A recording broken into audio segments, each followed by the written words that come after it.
Arrivals. The train now standing at platform 5 will be the 10:25 to Exeter St David's, calling at Reading, Pewsey, Westbury and Taunton. Excuse me? Mr. Ward? Yes? I'm Charles Archer from Continental Computers. How do you do? How do you do? Thank you for coming to meet us. Not at all. Did you have a good trip? Yes, thank you. Oh, I'd like you to meet Philip Mason. He's our sales manager. How do you do? The train now standing at platform 3 is the 10:20 intercity service to Bristol.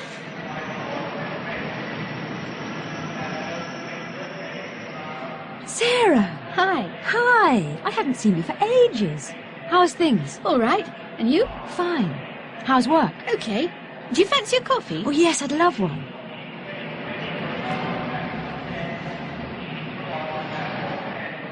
The train now arriving at platform 2 is the 9:12 from Oxford.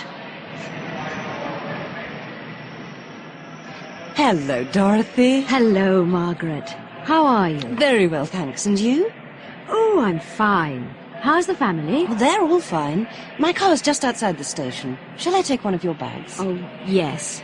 Thank you.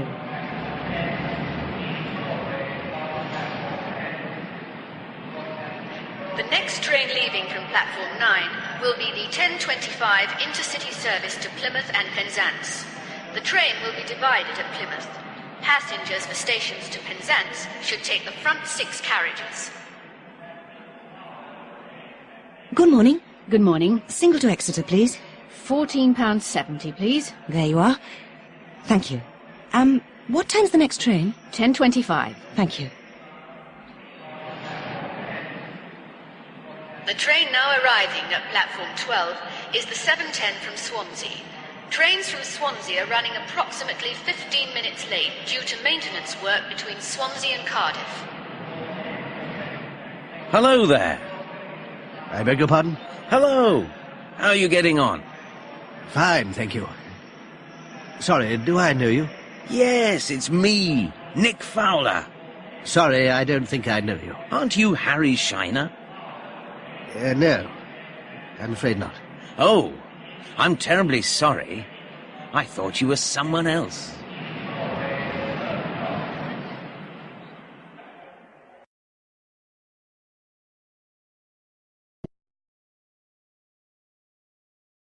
Is everything ready? This Is Your Life is one of the most popular programs on British and American television. Every week a famous person is invited to a television studio without knowing that he or she will be the subject of the program. The compere meets the person outside the studio and says, "This is your life." The person then meets friends and relatives from his or her past and present. Studio 4 is where the program is recorded. The program begins at 8 o'clock. It's 6:45 now, and the director is checking the preparations with his new production assistant. The subject of tonight's show will be an actor, Jason Douglas. The compere, as usual, will be Terry Donovan. Let's just check the arrangements. We're bringing Jason Douglas here in a studio car. He thinks he's coming to a discussion program. The driver has been told to arrive at exactly 7:55. Now the program begins at 8 o'clock. At that time, Jason will be walking to the studio. Terry Donovan will start his introduction at 8:01, and Jason will arrive at 8:02. Terry will meet him at the studio entrance. Camera 4 will be there. Then he'll take him to that seat. It'll be on camera 3. Jason will be sitting there during the whole program. For most of the show, Terry will be standing in the middle, and he'll be on camera 2. The guests will come through that door, talk to Terry and Jason, and then sit over there. Now, is that all clear? Yes, there's just one thing. Well, what is it? Who's going to look after the guests during the show? Pauline is. And where will they be waiting during the show? In room 401, as usual. Pauline will be waiting with them, and she'll be watching the show on the monitor. She'll tell them 2 minutes before they enter. I think that's everything.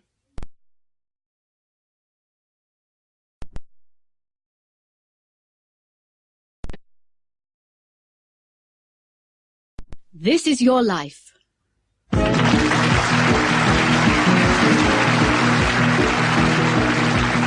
evening and welcome to This Is Your Life. This is Terry Donovan speaking. We're waiting for the subject of tonight's program. He's one of the world's leading actors, and he thinks he's coming here to take part in a discussion program. I can hear him now. Yes, here he is. Jason Douglas, This Is Your Life. Oh, no. I don't believe it. Not me. Yes, you. Now, come over here and sit down. Jason, you were born at number 28 Balaclava Street in East Ham, London, on July the 2nd, 1947. You were one of 6 children, and your father was a taxi driver. Of course, your name was then Graham Smith. Now, do you know this voice? I remember Jason when he was 2. He used to scream and shout all day. Susan! Yes, all the way from Sydney, Australia. She flew here specially for this program. It's your sister, Susan Fraser. Susan! Why didn't you tell me? Oh, this is wonderful. Yes, you haven't seen each other for 13 years. Take a seat next to him, Susan. You started school at the age of 5 in 1952, and in 1958 you moved to Lane End Secondary School. Do you remember this voice? Smith, stop looking out of the window. Oh, no! It's Mr. Hooper! Your English teacher, Mr. Stanley Hooper. Was Jason a good student, Mr. Hooper? Eh? No, he was the worst in the class. But he was a brilliant actor, even in those days. He could imitate all the teachers. Thank you, Mr. Hooper. You can speak to Jason later. Well, you went to the London School of Drama in 1966 and left in 1969. In 1973, you went to Hollywood. Do you know this voice? Hi, Jason. Can you ride a horse yet? Maria Montrose, who's come from Hollywood to be with you tonight. Hello, Jason. Oh, it's great to be here. Hello, Terry. Jason and I were in a movie together in 1974. Jason had to learn to ride a horse. Well, Jason doesn't like horses very much. Like them? I'm terrified of them. Anyway, he practiced for 2 weeks. Then he went to the director, it was Charles Orson, and said, "What do you want me to do?" Charles said, "I want you to fall off the horse." Jason was furious. He said, "What? Fall off? I've been practicing for 2 weeks. I could fall off the first day without any practice."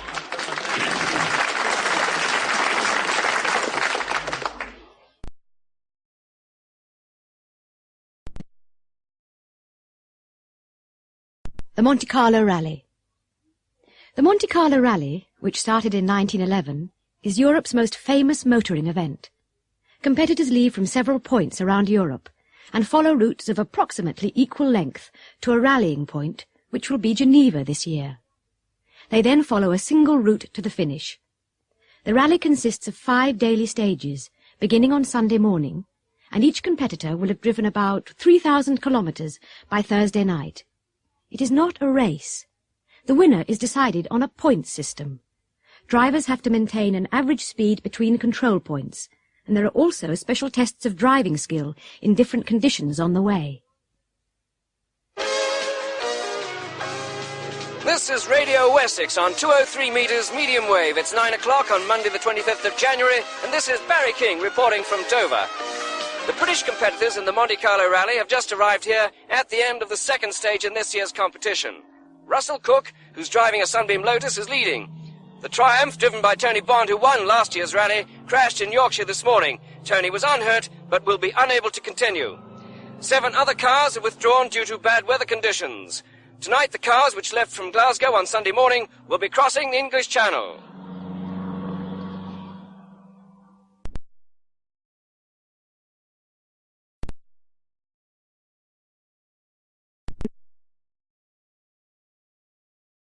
Out of work. In Britain, a lot of people are out of work. Tracy Chapman is 18 and she left school a year ago. She lives in the North East, an area of high youth unemployment. She hasn't been able to find a job yet. My dad just doesn't understand. He started working in a steel mill when he was 15. Things are different now, but he thinks I should start bringing home some money. Oh, I get my unemployment benefit, but that isn't much, and I'm fed up with queuing for it every Thursday. I hate having to ask me mum and dad for money. Oh, my mum gives me a couple of pounds for tights now and then, but she can't stand seeing me at home all day. I've almost given up looking for a job. I buy the local paper every day, but I'm really tired of looking through the Situations Vacant column. There are 50 applicants for every job. I was interested in being a dentist receptionist because I like meeting people, but now I take any job at all. People ask me why I don't move to London, but I don't want to leave my family and friends. Anyway, I'm scared of living on my own in a big city. George Morley is 54. Until last year he was a production manager in the textile industry. He had worked for the same company since he left school. He had a good job, a 4-bedroomed house and a company car. When his company had to close because of economic difficulties, he became redundant. It's funny, really. I don't feel old, but it isn't easy to start looking for a job at my age. I've had so many refusals. Now I'm frightened of applying for a job. All the interviewers are 20 years younger than me. You see, I'm interested in learning a new skill, but nobody wants to train me. I can see their point of view. I'll have to retire in 10 years. It's just, well, I'm tired of sitting around the house. I've worked hard for nearly 40 years, and now I'm terrified of having nothing to do. When I was still with Lancastrian Textiles, I was bored with doing the same thing day after day, but now I'd really enjoy doing a job again. Any job, really. It's not the money. I got good redundancy pay, and the house is paid for, and I've given up smoking. No, it's not just money. I just need to feel, well, useful. That's all.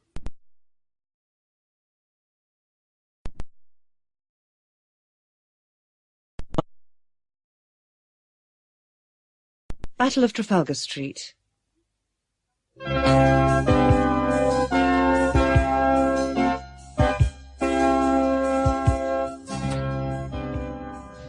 This is Pennine Radio News. Alan Nelson reporting from Trafalgar Street.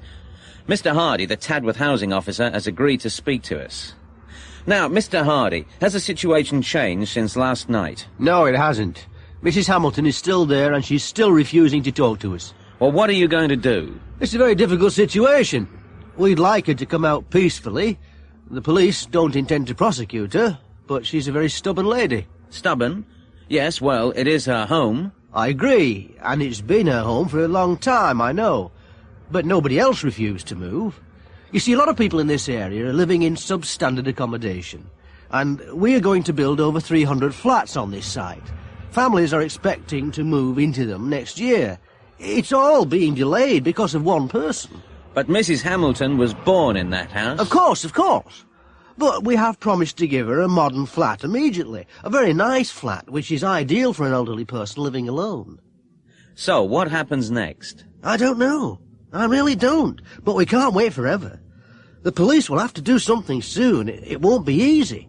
She's got 2 very big dogs, and they don't like strangers.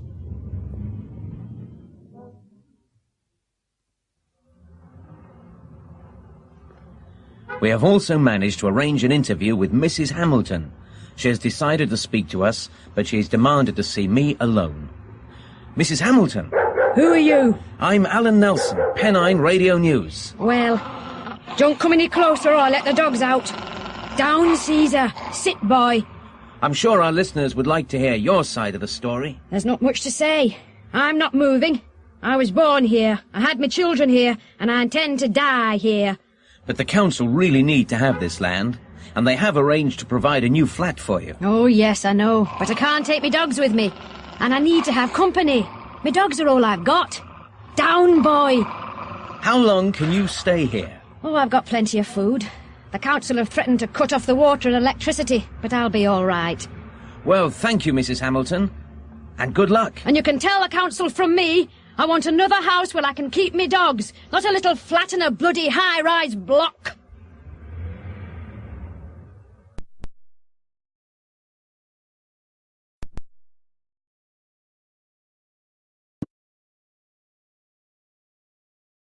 Marriage Guidance Council.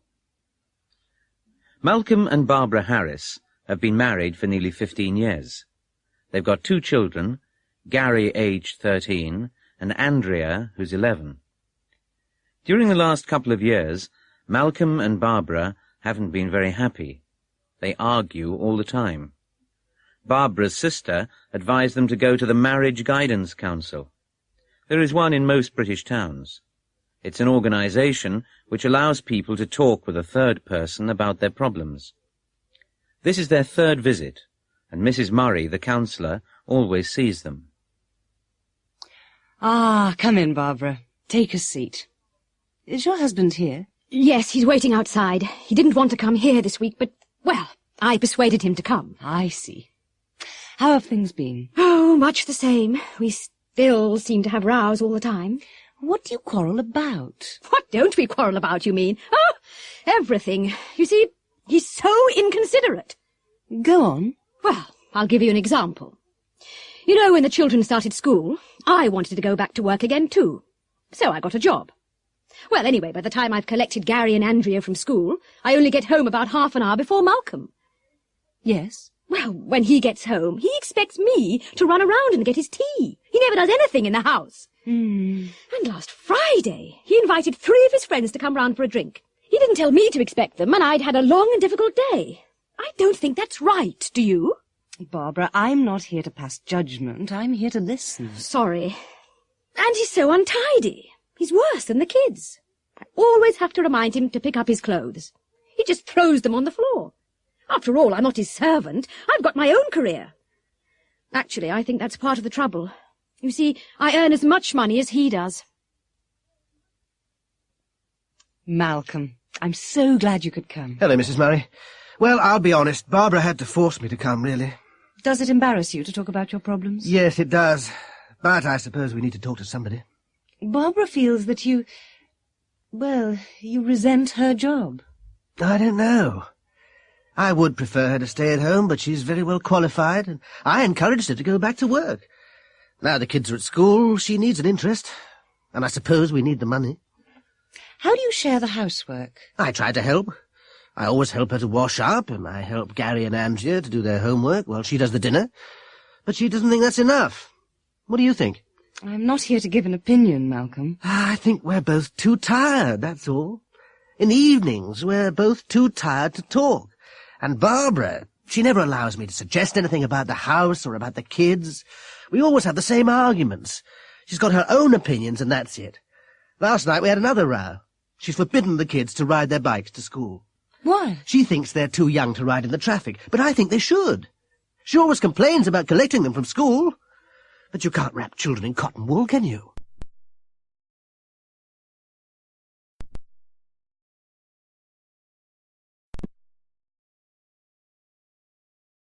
A funny thing happened to me. A funny thing happened to me last Friday. I'd gone to London to do some shopping. I wanted to get some Christmas presents, and I needed to find some books for my course at college. You see, I'm a student. I caught an early train to London, so by early afternoon I'd bought everything that I wanted. Anyway, I'm not very fond of London, all the noise and traffic, and I'd made some arrangements for that evening. So I took a taxi to Waterloo Station. I can't really afford taxis, but I wanted to get the 3:30 train. Unfortunately, the taxi got stuck in a traffic jam, and by the time I got to Waterloo, the train had just gone. I had to wait an hour for the next one. I bought an evening newspaper, The Standard, and wandered over to the station buffet. At that time of day, it's nearly empty, so I bought a coffee and a packet of biscuits, chocolate biscuits. I'm very fond of chocolate biscuits. There were plenty of empty tables, and I found one near the window. I sat down and began doing the crossword. I always enjoy doing crossword puzzles. After a couple of minutes, a man sat down opposite me. There was nothing special about him, except that he was very tall. In fact, he looked like a typical city businessman. You know, dark suit and briefcase. I didn't say anything, and I carried on with my crossword. Suddenly, he reached across the table, opened my packet of biscuits, took one, dipped it into his coffee, and popped it into his mouth. I couldn't believe my eyes. I was too shocked to say anything. Anyway, I didn't want to make a fuss, so I decided to ignore it. I always avoid trouble if I can. I just took a biscuit myself and went back to my crossword. When the man took a second biscuit, I didn't look up and I didn't make a sound. I pretended to be very interested in the puzzle. After a couple of minutes, I casually put out my hand, took the last biscuit, and glanced at the man. He was staring at me furiously. I nervously put the biscuit in my mouth and decided to leave. I was ready to get up and go when the man suddenly pushed back his chair, stood up, and hurried out of the buffet. I felt very relieved and decided to wait 2 or 3 minutes before going myself. I finished my coffee, folded my newspaper, and stood up. And there, on the table, where my newspaper had been, was my packet of biscuits.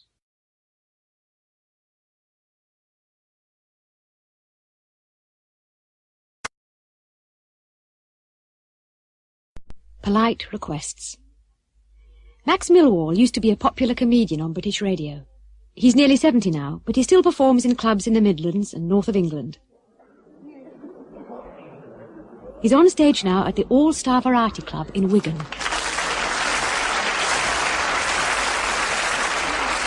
Well, good evening, ladies and gentlemen, and others. It's nice to be back in Wigan again. Well, I have to say that. I say it every night. I said it last night. The only trouble was that I was in Birmingham. I thought the audience looked confused. Actually, I remember Wigan very well indeed. Really. You know, the first time I came here was in the 1930s. I was very young and very shy. Thank you, Mother. No, you can't believe that, can you? Well, it's true. I was very young and very shy.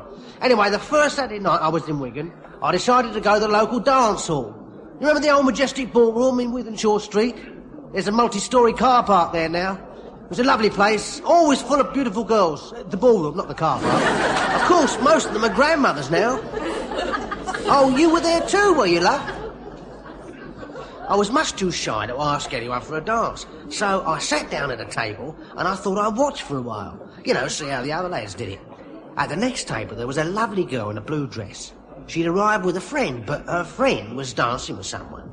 This bloke came over to her. He was very posh, wearing a dinner jacket and a bow tie. Well, he walked up to her and said, "Excuse me, may I have the pleasure of the next dance?" She looked up at him. She had lovely big blue eyes and said, "Eh? What did you say?" So he said, "I wonder if you would be kind enough to dance with me. If you don't mind." No, thank you very much," she replied. A few minutes later, this other chap arrived. He had a blue suit, a nice tie, a little moustache. He gave her this big smile and said, "Would you be so kind as to have the next dance with me?"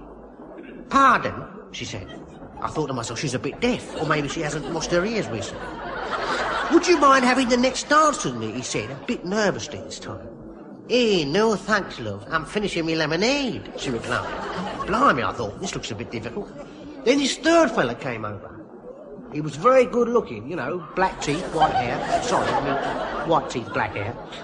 "May I ask you something?" he said, ever so politely. "If you like," she answered. Could I... No, might I have the next dance with you?" "Oh, sorry," she said. "My feet are aching. I've been standing up all day at the shop." By now I was terrified. I mean, she said no to all of them. Then this fourth character thought he'd try. "Would you like to dance?" he said. "What?" she replied. She was a lovely girl, but I didn't think much of her voice. "Do you want to dance?" he said. She looked straight at him. "No," she said. "That's all." "No." Well, I decided to go home. I was wearing an old jacket and trousers, and nobody would say that I was good looking. Just as I was walking past her table, she smiled. "Dance?" I said. "Thank you very much," she replied. And that was that. It's our 40th wedding anniversary next week.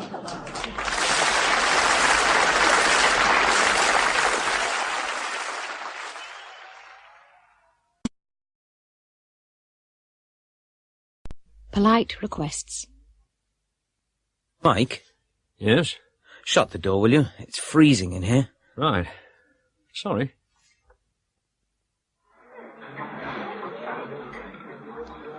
Karen? Yes? Lend me 20p. I left my purse in the office. Oh, OK. Here you are. Thanks.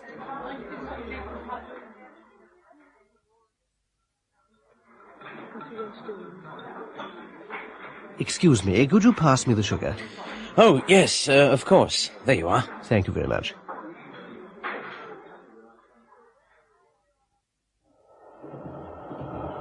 Can I help you? Oh, thank you.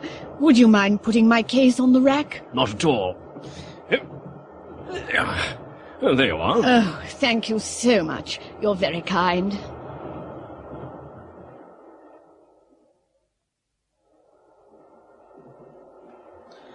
Excuse me, it's a bit stuffy in here. Do you mind if I open the window? No, no, I don't mind at all. I feel like some fresh air too.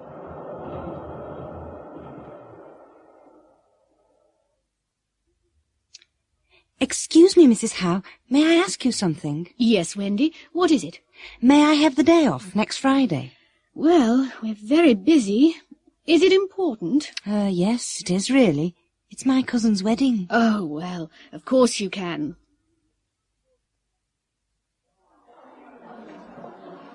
Can I help you, sir? I beg your pardon? Can I help you, sir? Oh, no. No, thank you. I'm just looking.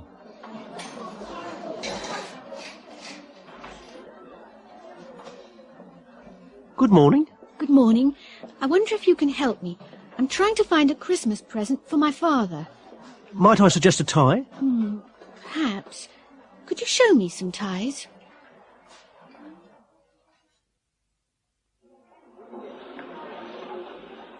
Excuse me. Yes? I wonder if you'd be kind enough to get me one of those tins on the top shelf. I can't reach it. Certainly. There you are. Thank you very much indeed.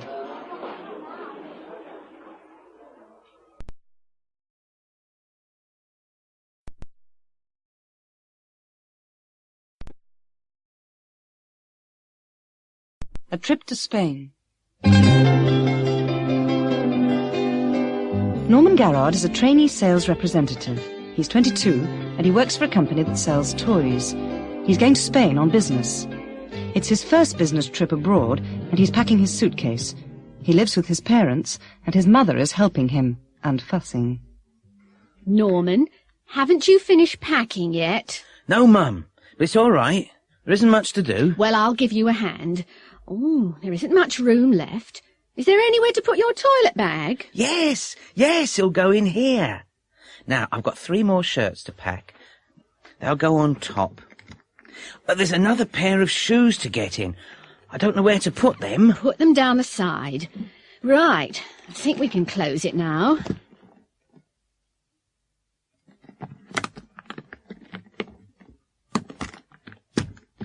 Right, where's the label? Which label, dear? The airline label to put on the suitcase.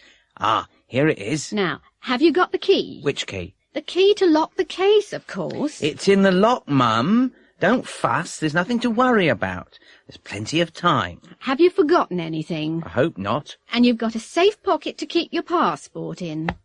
Yes, it's in my inside jacket pocket. Have you got a book to read on the plane? Yes, it's in my briefcase.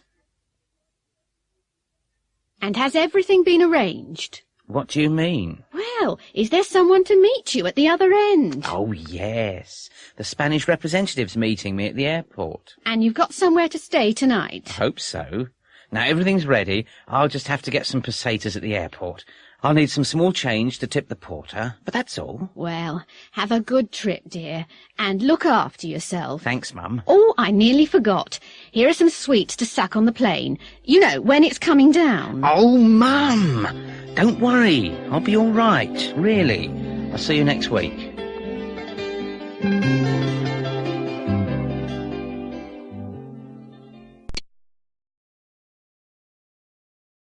Flying to Spain.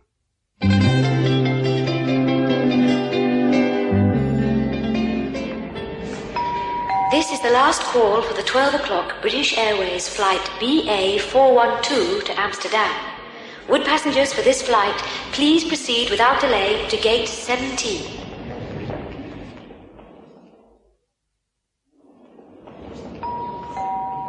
Scandinavian Airlines announced the departure of the 12:05 flight SK526 to Stockholm. This flight is now boarding at Gate 8.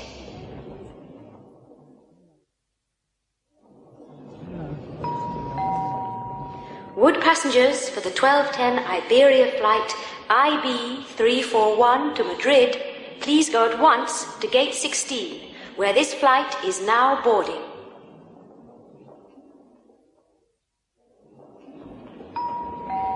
Alitalia regret to announce that their 12:15 flight AZ281 to Rome will be delayed for approximately 30 minutes.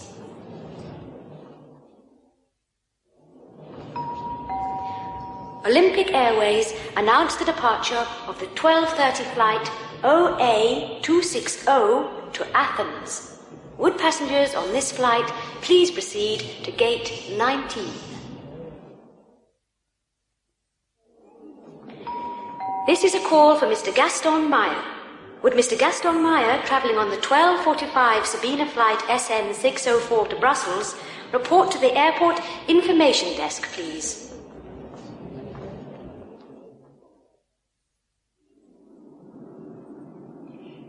Good afternoon, ladies and gentlemen.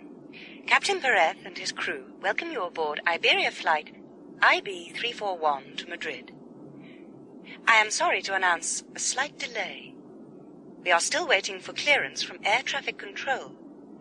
The delay won't be too long, and we hope to arrive in Madrid on time.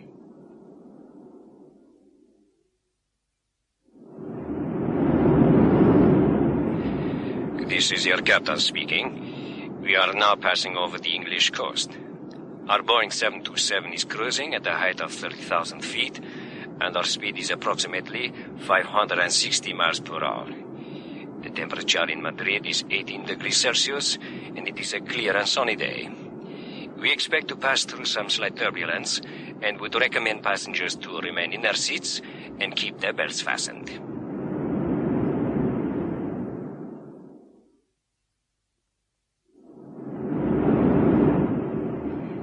We are now beginning our descent to Madrid.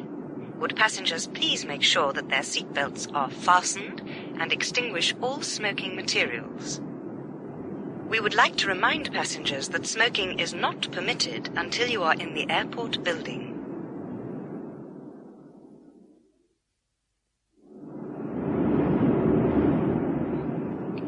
We hope you had a pleasant and enjoyable flight. We would like to thank you for traveling on Iberia, and we hope to see you again soon. Would passengers please remain seated until the plane has come to a complete stop and the doors have been opened.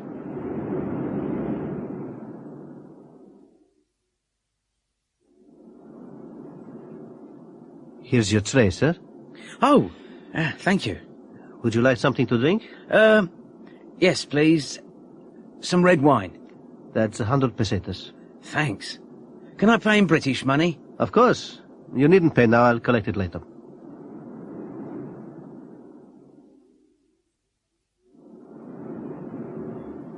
Spanish national or non-Spanish, sir? I'm British. Would you mind completing this landing card, sir? Right, thank you.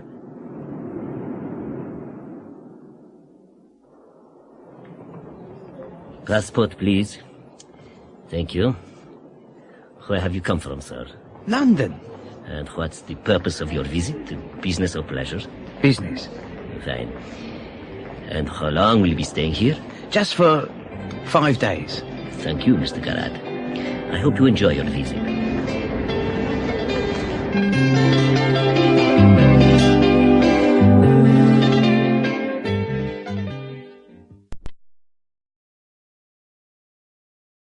Money, money, money. Excuse me, Yes, miss. how much do you want for this plate? Let me see. Oh, yes. That's a lovely example of Victorian brass. It's worth 20 quid. £20? Well, that's too much for me. It's a pity, it's really nice. Ah, I said it's worth 20 quid. I'm only asking 15 for it. £15? Yes, it's a real bargain. Oh, I'm sure it is. But I can't afford that. Well, look, just for you, I'll make it 14 quid. I can't go any lower than that. I'll give you 10. 10? Come on, love. You must be joking. I paid more than that for it myself. 14. It's worth every penny. Well, perhaps I could give you 11. 13. That's my final offer. 12. 12.50. All right, 12.50. There you are, love. You've got a real bargain there. Yes, thank you very much.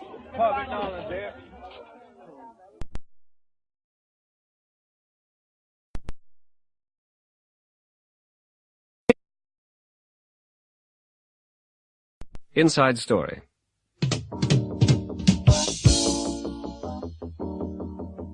This is IBC News.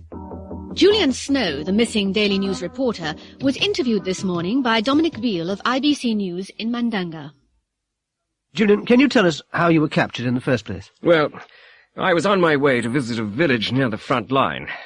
I came round a bend in the road, and there was a tree lying across the road. I only just managed to stop in time. Suddenly, armed men appeared on all sides. What did you do? What would you do?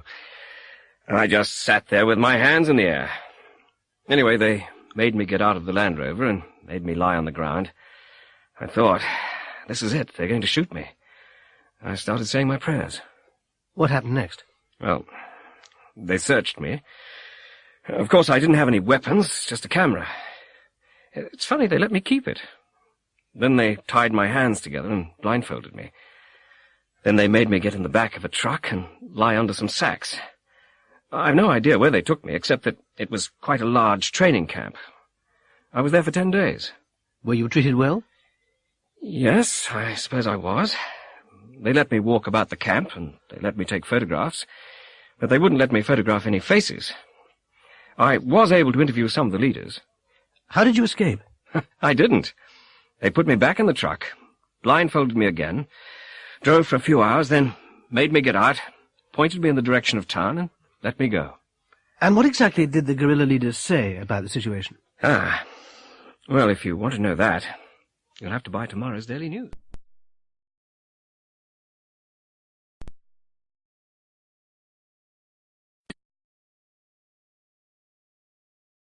Preferences. What are you doing tomorrow night? Nothing. Why? Well, do you like jazz? Yes, I do, very much. Which do you like best, modern or traditional? I like both, really. There's a Weather Report concert at the Hammersmith Odeon. Would you like to come? Oh, yes, they're my favourite group. Lisa, look over here. They've got a very good selection of Levi cords. Oh, yes, and they got my size, too. But only in navy blue and black. Which do you prefer? I don't like either of them very much. I really wanted green. They haven't got green in your size. Go on, try a pair on. No, I prefer to look somewhere else.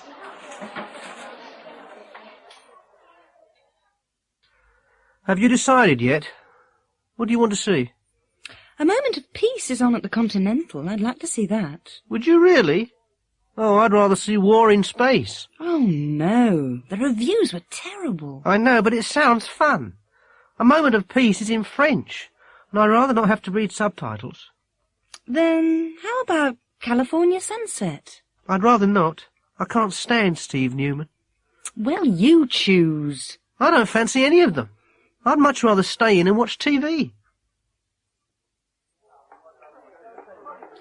What do you fancy? I don't know. There isn't much choice, is there? No, there isn't really. What would you rather have? Steak and kidney or plaice? Can't make up my mind. I'd rather have a hamburger. We can ask for the full menu if you like. No, it's not worth it. I'll have the plaice.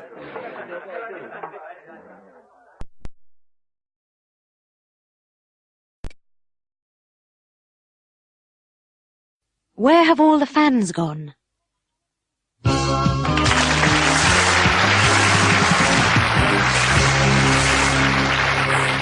Good evening and welcome to the Michael Parkhurst Talkabout. In tonight's Talkabout, we're looking at the problem of soccer's missing millions. Since 1950, attendance at football matches has fallen by nearly 50%. Many clubs are in financial trouble, and tonight we hope to identify the major causes and discuss some possible solutions. First of all, we'll hear from one of soccer's lost millions, Mr. Bert Woods from London, who used to be a regular Chelsea supporter.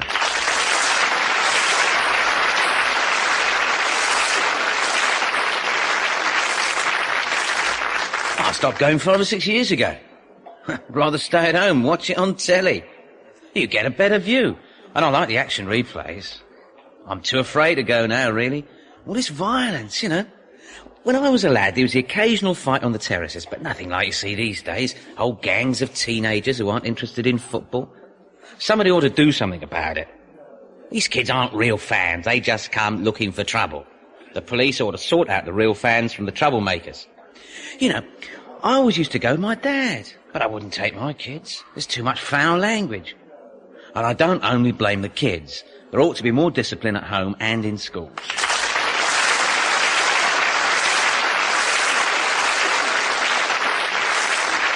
Thank you, Mr. Woods. Let's go over to Brian Huff, the manager of Eastfield United, one of our most successful clubs. Brian?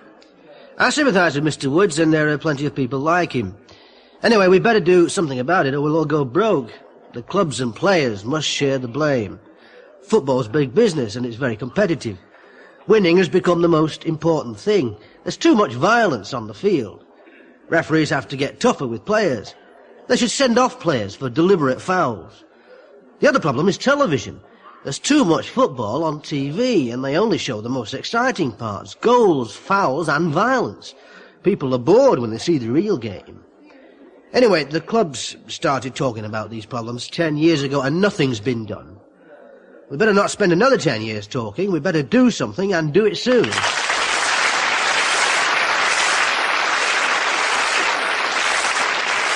Our next guest is a young fan, Kevin Dolan, a Manchester United supporter who is 16 years old.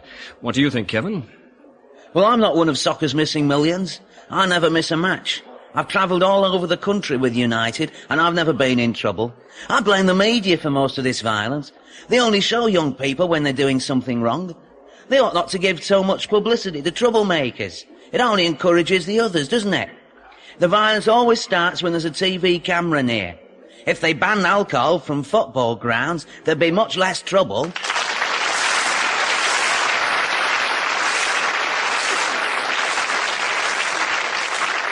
Thank you, Kevin. Our last speaker is Jimmy McTavish, the ex-Scotland striker, who has just returned from the United States after spending 2 years with Miami Galaxy. Well, Jimmy, what ought we to do? I agree with a lot of what's been said, Michael, but hadn't we better look at some solutions? I've been playing in the States for the last 2 seasons, and I haven't seen any violence over there. A football match is a day out for the family. More than half the supporters are women and children, and there are much better facilities. Everybody gets a comfortable seat. There are good restaurants, and there's entertainment before and after the game, and at half-time. Football stadiums are old, cold, and dirty over here. We'd better take a good look at American soccer. I think we've got a lot to learn. Entertainment is what football is all about, and we'd better not forget it.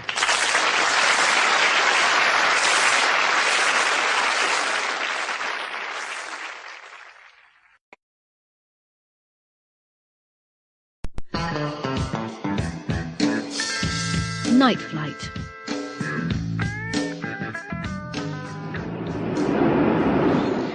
This is Captain Cook speaking. Our estimated time of arrival in Brisbane will be 1 a.m., so we've got a long flight ahead of us. I hope you enjoy it. Our hostesses will be serving dinner shortly. Thank you.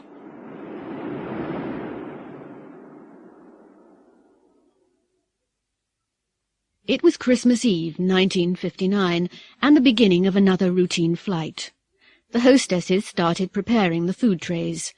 A few of the passengers were trying to get some sleep, but most of them were reading. There was nothing to see from the windows except the vast blackness of the Australian desert below. There was nothing unusual about the flight, except perhaps that the plane was nearly full. A lot of the passengers were travelling home to spend Christmas with their families. The hostesses started serving dinner. It was a smooth and quiet flight. The hostesses had finished collecting the trays, and they were in the galley putting things away, when the first buzzers sounded. One of the hostesses went along the aisle to check. When she came back, she looked surprised. "It's amazing," she said. "Even on a smooth flight like this, 2 people have been sick." 20 minutes later, nearly half the passengers were ill, dramatically ill. Several were moaning and groaning, some were doubled up in pain, and 2 were unconscious. Fortunately, there was a doctor on board, and he was helping the hostesses. He came to the galley and said, "I'd better speak to the captain. This is a severe case of food poisoning. I think we'd better land as soon as possible." "What caused it?" asked one of the hostesses. "Well," replied the doctor, "I had the beef for dinner, and I'm fine. The passengers who chose the fish are ill." The hostess led him to the flight deck. She tried to open the door. "I think it's jammed," she said. The doctor helped her to push it open. The captain was lying behind the door. He was unconscious. The co-pilot was slumped across the controls, and the radio operator was trying to revive him. The doctor quickly examined the two pilots. "They just collapsed," said the radio operator. "I don't feel too good myself." "Can you land the plane?" said the doctor. "Me? No, I'm not a pilot. We've got to revive them," he replied. "The plane's on automatic pilot. We're okay for a couple of hours." "I don't know," said the doctor. "They could be out for a long time." "I'd better contact ground control," said the radio operator. The doctor turned to the hostess. "Perhaps you should make an announcement.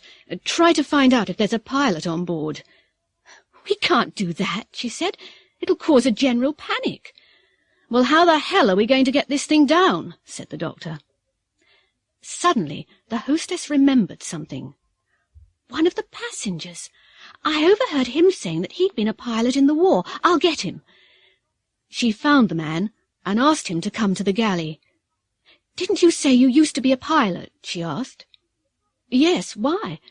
The pilot's all right, isn't he?" She led him to the flight deck. They explained the situation to him. "You mean you want me to fly the plane?" he said. "You must be joking. I was a pilot, but I flew single-engine fighter planes, and that was 15 years ago. This thing's got 4 engines. Isn't there anybody else?" he asked. "I'm afraid not," said the hostess. The man sat down at the controls. His hands were shaking slightly. The radio operator connected him to air traffic control. They told him to keep flying on automatic pilot towards Brisbane, and to wait for further instructions from an experienced pilot. An hour later, the lights of Brisbane appeared on the horizon. He could see the lights of the runway shining brightly beyond the city. Air traffic control told him to keep circling until the fuel gauge registered almost empty. This gave him a chance to get used to handling the controls. In the cabin, the hostesses and the doctor were busy attending to the sick. Several people were unconscious. The plane circled for over half an hour. The passengers had begun to realize that something was wrong. "What's going on? Why don't we land?" shouted a middle-aged man. "My wife's ill. We've got to get her to hospital." A woman began sobbing quietly. At last the plane started its descent. Suddenly there was a bump which shook the plane. "We're all going to die!" screamed a man. Even the hostesses looked worried as panic began to spread through the plane. "It's all right," someone said. "The pilot's just lowered the wheels, that's all." As the plane approached the runway, they could see fire trucks and ambulances speeding along beside the runway with their lights flashing. There was a tremendous thump as the wheels hit the tarmac, bounced twice, raced along the runway, and screeched to a halt. The first airport truck was there in seconds. "That was nearly a perfect landing. Well done," shouted the control tower. "Thanks," said the man. "Any chance of a job?"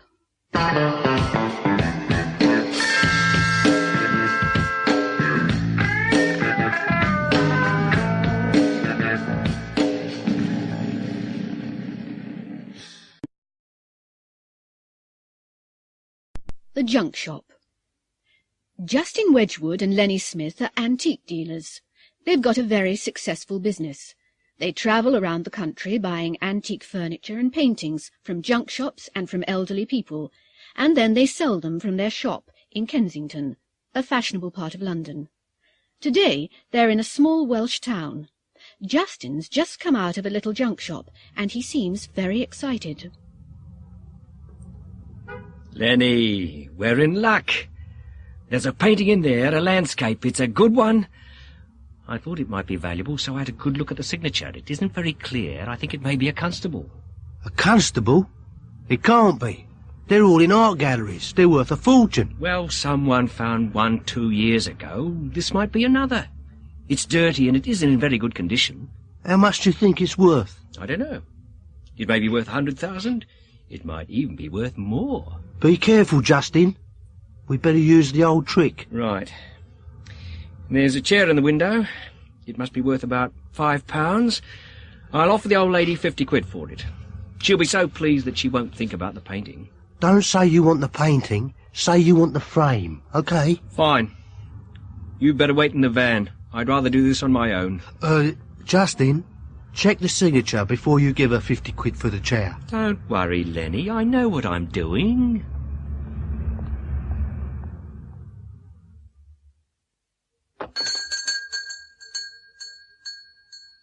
I'll be with you in a minute.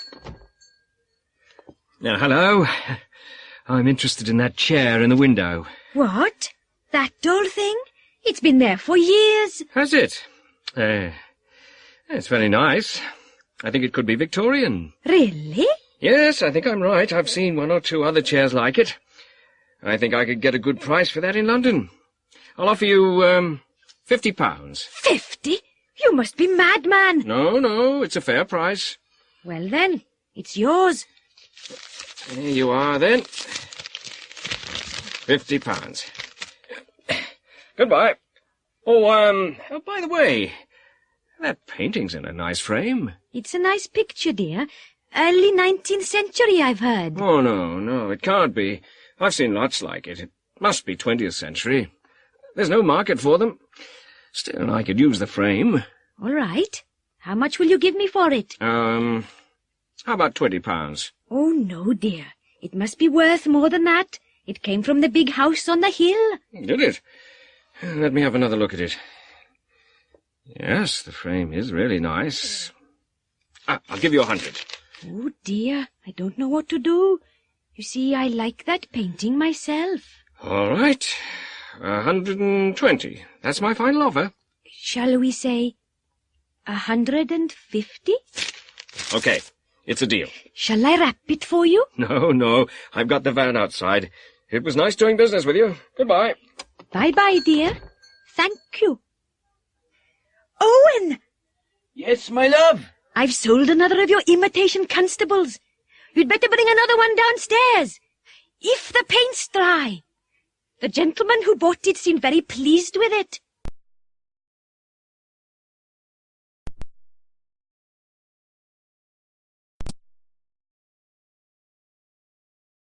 Noisy neighbours.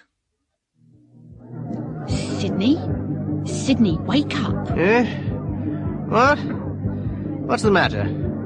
Can't be 8 o'clock already. No, it's 1:30. It's those people next door again. Listen. Oh, yes. They must be having another party. Listen to that.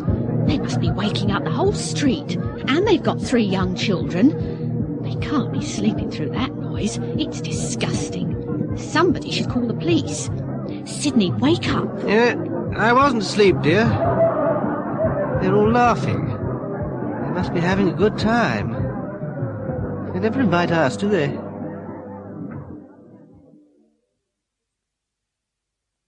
Sydney. Yes, dear. What is it now? Listen. They must be leaving. Oh, thank goodness for that. Maybe we'll get some sleep. I hope so. It's nearly 3 o'clock. Good night, dear. Oh, hell, they're having a row now. I'm not surprised. They always have rows after parties. Oh, they must be throwing the pots and pans again. No, I think that was a plate, dear. Or maybe the television. They'll be sorry in the morning. Sydney, wake up. Oh, what's that? It can't be hammering at this time of night. What time is it? 4 o'clock. What can they be doing at 4 o'clock in the morning? I can't hear any voices. Go back to sleep, Sybil.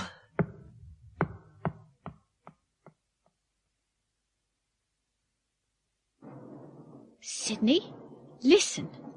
There's someone in the garden next door. Must be the milkman. No, it can't be. It's too early. It's only 4:45. Who could it be? You'd better have a look. All right. Oh, it's Mr. Sykes. And he's carrying a spade. Oh, no. You don't think he's killed her, do you? Well, we haven't heard her voice for a while. You know, she's probably sleeping. But what can he be doing at this time of night? If he has killed her, he might be burying the body. What? You don't think so, do you? Well, he can't be planting potatoes, can he? I suppose you'll want me to phone the police. No. Ask him what he's doing first.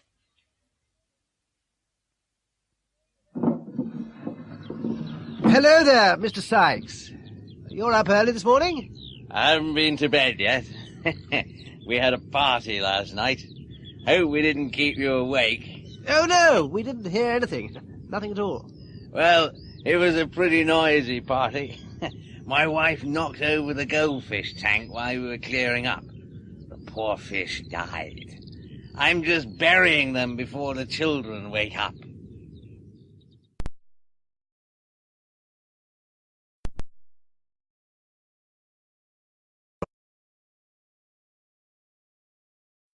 You're in the army now. It's Saturday afternoon at Botherington Army Camp. The new recruits are supposed to be working, but they aren't. The colonel's away today, and they're lazing around in the barracks.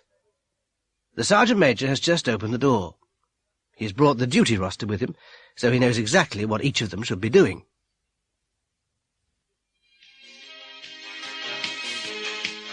Hello, what's going on here? Smith?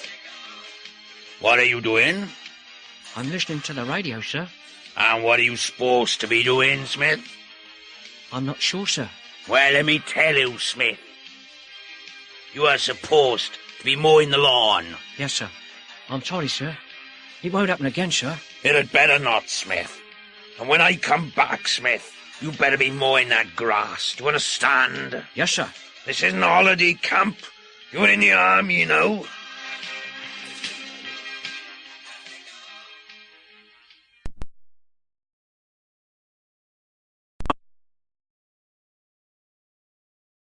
Migration. One of the greatest mysteries of nature is the instinct to migrate. Every year, millions of creatures feel the need to move for one reason or another. Most of us have seen the arrival or departure of migrating flocks of birds. Migration, however, is not confined to birds, but can be seen in reptiles, for example, turtles, frogs, insects, butterflies, locusts, fish, eels, salmon, tunny, and mammals, reindeer, seals, lemmings, whales, bats. Many of these creatures succeed in navigating over long distances. How exactly they manage to do this still remains a mystery. There are several possibilities. They may navigate by using one or more of the following: the sun, the stars, the Earth's magnetic field. When a small bar magnet is attached to a pigeon, it is unable to navigate. A sense of smell. Geographical features. Birds flying from North Africa to France seem to follow coastlines and valleys. Changes in temperature. Salmon can detect a change in water temperature as small as 0.03 degrees centigrade. Sound. Whales and bats seem to use sonar. Experiments suggest that these navigational abilities are partly instinctive. In one famous experiment, a young seabird from the island of Stockholm off the Welsh coast was taken across the Atlantic by plane to Boston, 5,100 kilometers away. It was released and was back in its nest 12.5 days later.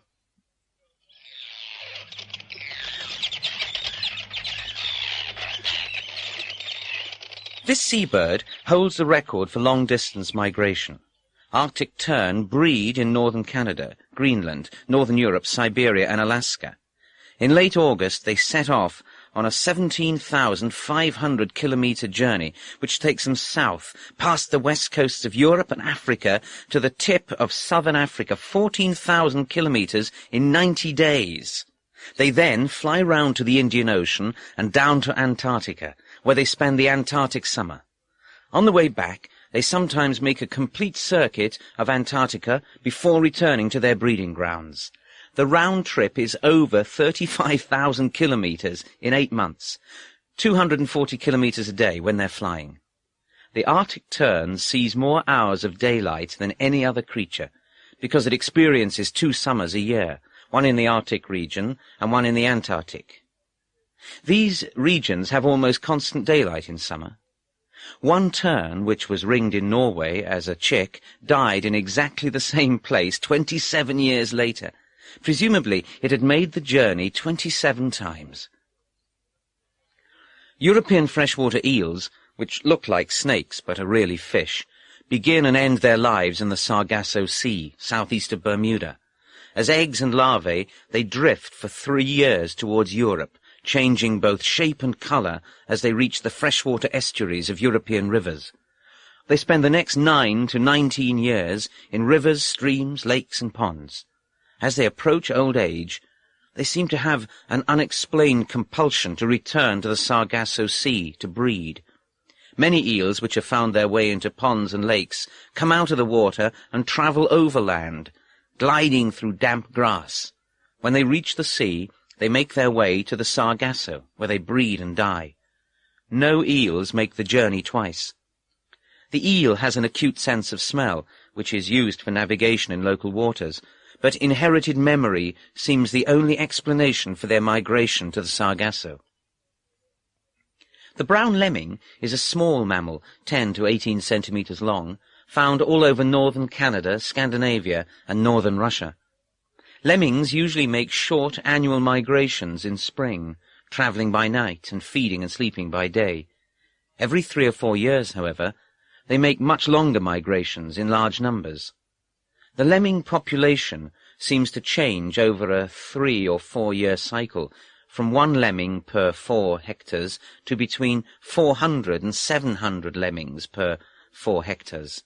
Migration seems to be a method of population control, and is most spectacular in the well-known mass suicides, where thousands of lemmings plunge over cliff tops into the sea and swim till they die of exhaustion.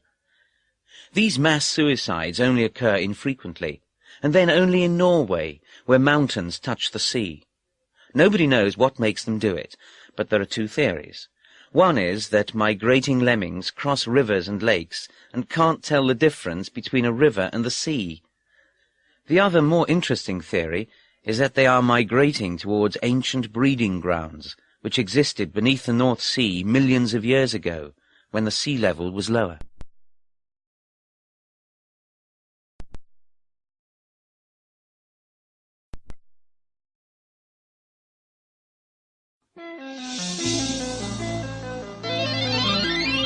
Murder at Gurney Manor.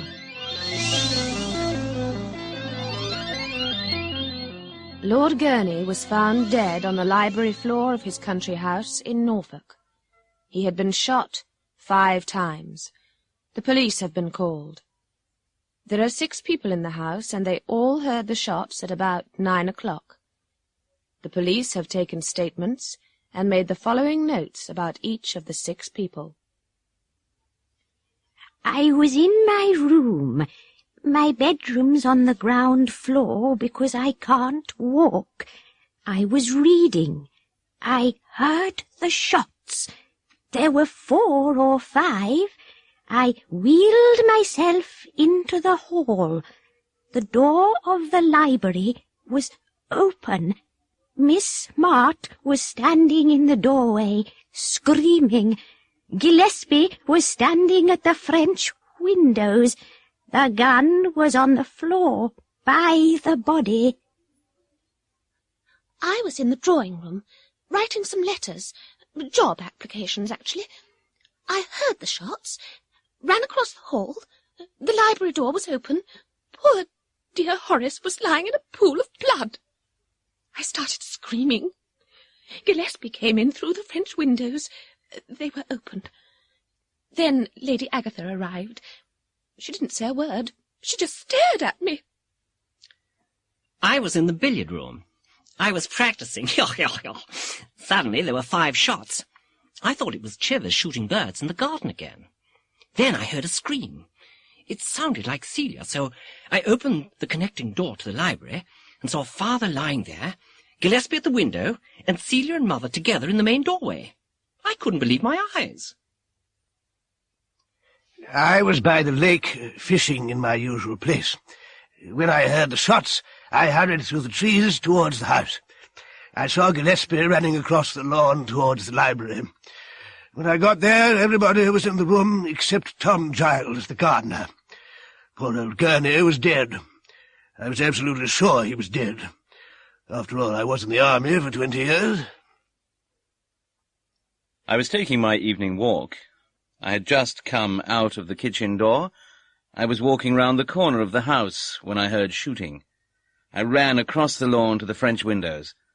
I saw Lord Gurney's body and Miss Smart in the doorway. I was working in the kitchen garden.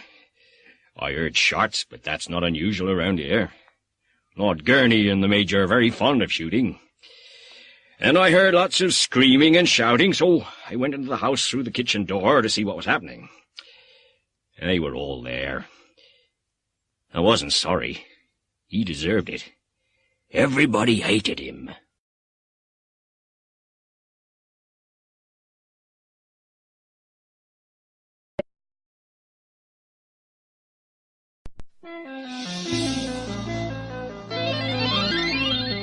Murder at Gurney Manor, Part 2. Inspector Marples is in charge of the case. Sergeant Watts is his assistant. They're in the library. Where is everybody, Sergeant? They're all in the drawing room, sir. Constable Dixon's with them. What do you think, sir? It could have been any one of them, couldn't it? We don't know what skeletons are in the cupboard. May have been two of them together. Might even have been all of them. Nobody seems very sad. No, sir. Lord Gurney was a very unpopular man in the village. Nobody liked him. It could have been an outsider. No, Watts. It must have been one of them. Let's look at the evidence. It seems to me that everybody has got a motive, sir, and nobody's got an alibi. They all say they were alone when it happened. Yes, and there are no fingerprints on the gun. It couldn't have been her, sir. Why not, Watts? Well, she's in a wheelchair. She can't move very fast. Anyway, they've been married for 35 years. Can't have been her. Most murders are inside the family, Watts, and there is a door between her room and the library. Oh, yes, sir. But it was locked. Doors have keys, Watts. But why would she want to kill him? Miss Smart's a very attractive young woman. We don't know what was going on. She could have been jealous. But, sir, he was over 60. He was old enough to be her father. Ah, well, Watts, he was a good-looking man and very rich. What about the Major, Watts? He's a strange fellow. I've been thinking about that. It can't have been him, sir. Really? Why not? Why would he need to fire 5 times? He was an army pistol champion. He could have killed him with one shot. Maybe he did, Watts. Maybe he did. I don't understand, sir. There are a lot of things you don't understand, Watts. Perhaps he's more clever than he looks. But there's no motive, sir. There may have been. I mean, there was that scandal with the property company. But he was at the lake, sir. He might not have been, Watts. He's a pistol champion. He could have shot him from the trees and thrown the gun into the room. Oh. Do you really think so, sir? I don't know, Watts. It's just a theory.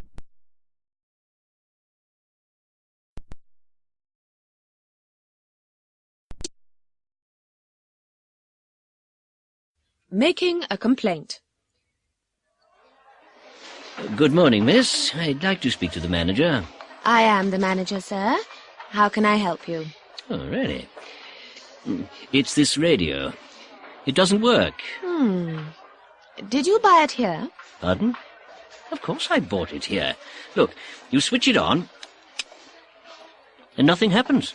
Could I see your receipt? Receipt? I haven't got one. Oh, you should have obtained a receipt when you bought it. I probably did. I must have thrown it away. Ah, well, have you got any other proof of purchase? The guarantee, for example. No, it must have been in the box. I threw that away, too. Oh, dear. You really ought to have kept it. We need to know the exact date of purchase. What? I only bought it yesterday. That young man over there served me. Oh, I paid by cheque. I've got the cheque stub. That's all right, then. Did you check the radio before you left the shop? Check it? No, it was in the box. I expected it to work. It wasn't a cheap radio. It's a good make. You should have checked it. Come on, stop telling me what I should have done and do something. Either give me my money back or give me another radio. There's no need to get aggressive, sir. Let me look at it. You see this little switch on the back? Yes.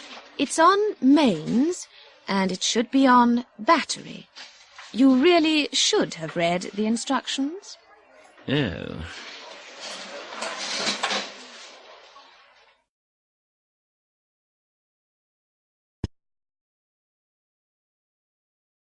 The Mary Celeste.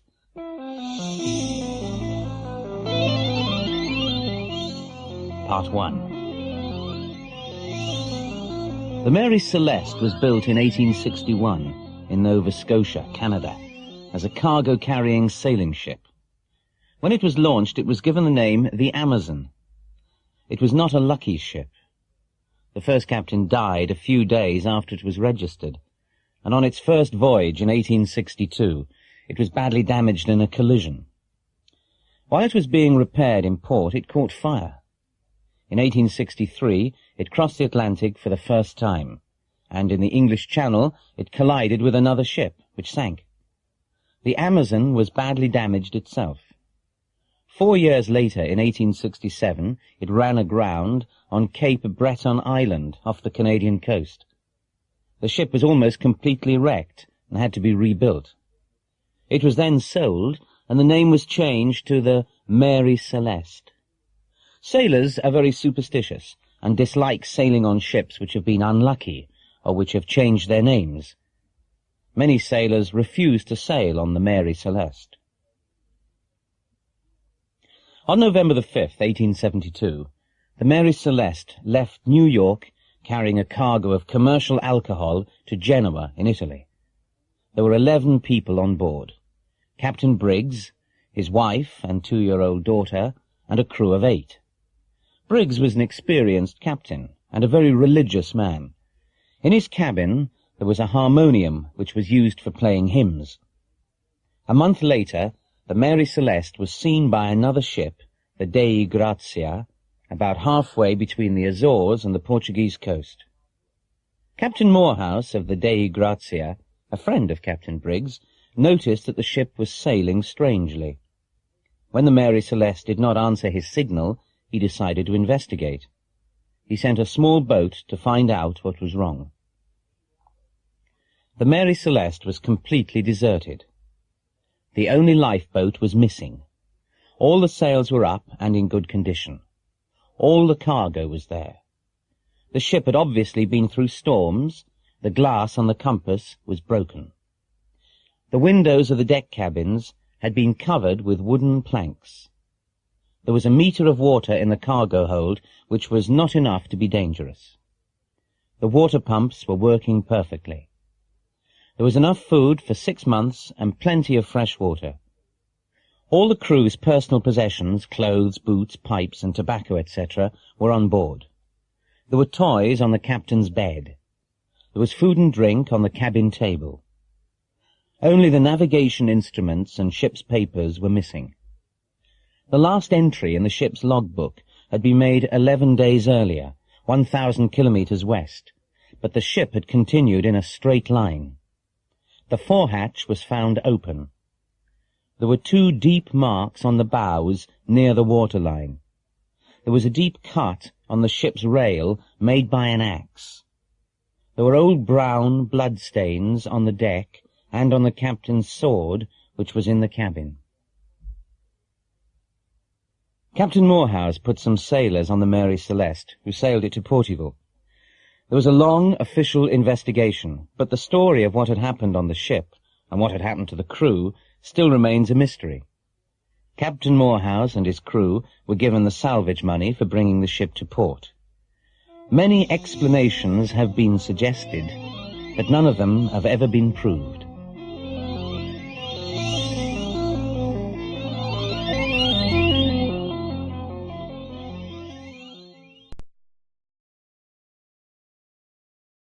The Mary Celeste, Part 2.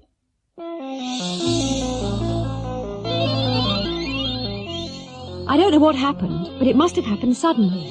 Why do you think that? Think about it. There were toys on the captain's bed, weren't there? The child must have been playing, and they must have interrupted her suddenly. Yes, that's true. And the food was on the table. They must have been eating, or getting ready to eat. I'll tell you my theory. The lifeboat was missing, right? They could have been practicing their emergency drill. They must have got into the boat and launched it. All right. But what happened to the boat? They may have been rowing the lifeboat round the ship, and there must have been a gust of wind. Then the ship could have moved forward and run down the lifeboat. That explains the marks on the bows. Come on. They can't all have been sitting in the lifeboat. What about the captain? He should have been steering the ship. He might have been watching the drill and jumped in to save the others.